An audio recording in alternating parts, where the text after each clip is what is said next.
Hi Sagittarius, it's Kendrick from Providence Tarot. It is October 12th.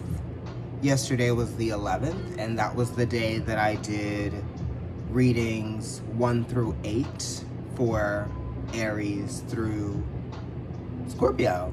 So I went from Mars to Mars. Now we're starting with you today. Serving Jupiter realness. Jupiter is still retrograde in Aquarius. Okay, so your ruling planet is in Aquarius. Giving you the opportunity to do things differently, see things differently, experience things on another level, right? A different angle, right? A different facet of your life. Something that was already there, it just needed to be shined, buffed, polished.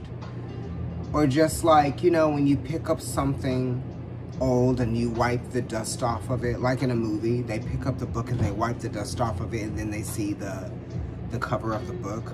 Or there is something that is like, you know, an object, and they polish it off and they see that there's still shine there. It's not rusty, it was just dull. Or whatever that is. So you were coming from a place of dull. You weren't rusty, you're not rusty, and you're not dull. You know, you might have just been in a place that was rusty or dull for you. So you had to change where you saw yourself, how you saw yourself, almost even like full circle reinvention. Okay, let's go ahead and shuffle your cards. I have 3 decks here. I have the Threads of Fate Rose Gold Oracle, okay, or Threads of Fate Oracle Rose Gold Edition. And then I have the Tarot of the Divine Masculine, and I'm also using the Moonology Oracle.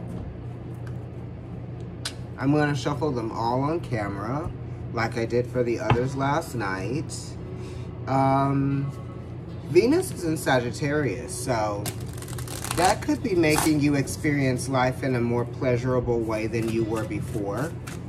Or there's just a focus on how good you are feeling. Not that you weren't feeling good before, but now, excuse me, now you're like reveling in this feeling. You know, you like this new vibe that you're in. Yeah. And you also are feeling beautiful. You know, you're feeling attractive, right? Feeling hot. Things might even be getting hot and steamy, and if they're not, they might just be feeling hot and steamy, you know? Because in your 12th house, that's where Pluto rules. You know, Pluto rules the 12th house esoterically. And it also rules your 12th house because you're Sag, which I find is very interesting. So you're always going to be changing. You're always going to be transforming, reconfiguring your life to suit where you are based on the experiences that you are having. And that's what a lot of people do, but some people are forced to do it. You just kind of do that. You go with the flow of that change. You know, I don't see you fighting it really. Okay?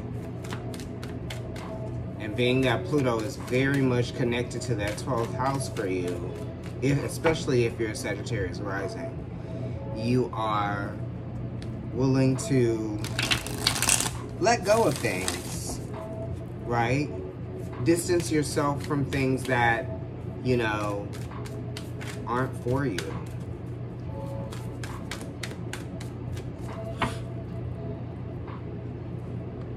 You kind of go where you're needed. Okay?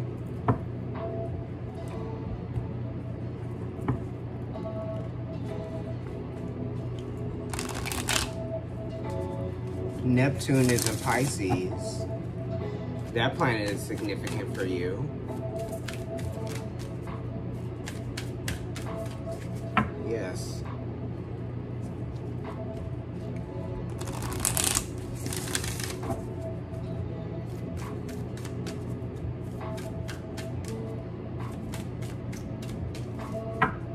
Okay, so let's go ahead and cut these Moonology Oracle cards for you. The one that moved is actually the one that I'm going to choose for you. Nothing fell out, so it seems to be a practical reading for you. Let's see where it goes. Ciao. Sacred sexuality. Didn't I say that you were feeling hot and you were feeling steamy? You were feeling beautiful? I know I'm beautiful. It's from the Queen. It's a documentary from the 60s about queens doing pageants in New York City. Crystal Abasia. Anyway, sacred sexuality. Venus is a sacred planet, and Venus is in your sign. Sexuality is sacred as well. So some of you could be abstaining.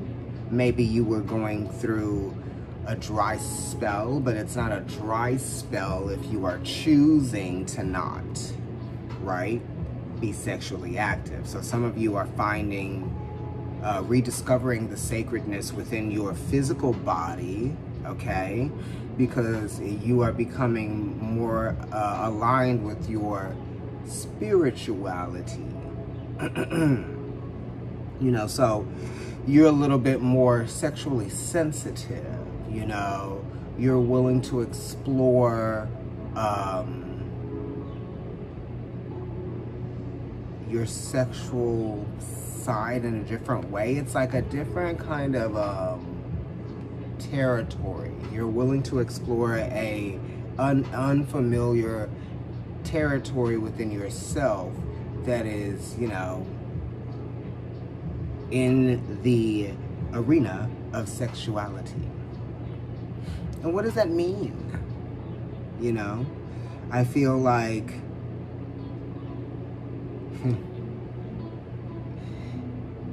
sexuality is very much difficult to understand for some people, just because there kind of are no rules. Anyway, so maybe that's what you're doing.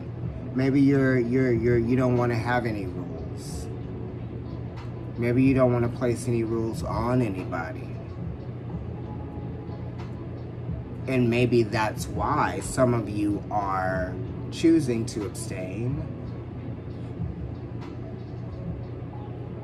Or maybe you're willing to share that with someone. Let's see what the tarot card is for you. The Lovers. Okay, so maybe, ooh, actually, no, darling. The Lovers was a secondary card, but the first card that was really supposed to be pulled over was the Four of Cups. And the Four of Cups is talking about emotional complacency that came from sex and activities that were centered around that. You know, you were realizing how your emotions were affected by sex, or how your sex life is affected by your emotions that are attached to past memories, with this Four of Cups being here, right? So that's what we're talking about. This is why sexuality is sacred to you now, because you've had this experience before where it didn't really mean anything. It wasn't really important to some people. You know, maybe you felt insignificant, like you weren't being emotionally understood. And now this is saying, like, there's a connection, right? Because the sixes are talking about work and payoff, right? So now you're starting to see something pay off, or maybe there's an opportunity for something better, you know, just because. Also, maybe you want to stay detached, right?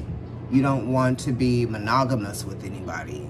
Or maybe you want to kind of just like see where things go. You know what I mean? Because the Lovers is Mercury, and Mercury is talking about being open, okay? And being open to compromise, flexibility, a different sort of adaptation of what a relationship should be, could be, okay? And this is also talking about the work that it takes to fully understand what you are kind of getting yourself into. So it says, tread lightly, be cautious, but not in a worrisome way. You know, don't move too fast, right? Because you never know what might influence the process of thought, right? To make you change how you might feel. Just because you want to give yourself time to process everything that is going on so that you can really be able to define for yourself what is happening. If that makes any sense, you know.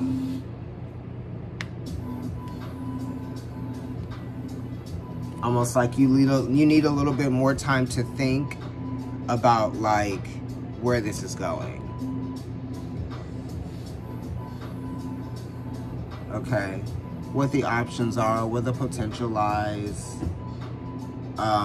But this is definitely maintaining a sense of freedom within some kind of situationship, perhaps. Or just for yourself in general. Because the Lovers card is connected to,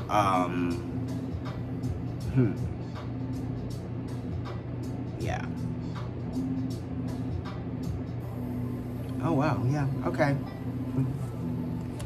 Your commitment is being tested. First quarter moon.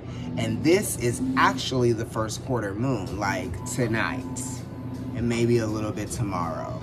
I mentioned it last night in another reading, but this is literally what the moon looks like tonight. First quarter moon, more like this. Okay, I'll be looking at her. But your commitment is being tested. First quarter moon is talking about a square. You know, this is a preceding square to where the moon is going to be in about a week when it is full. Okay? So whatever is testing you now, Sagittarius, that is going to make more sense. You will have a sort of epiphany moment.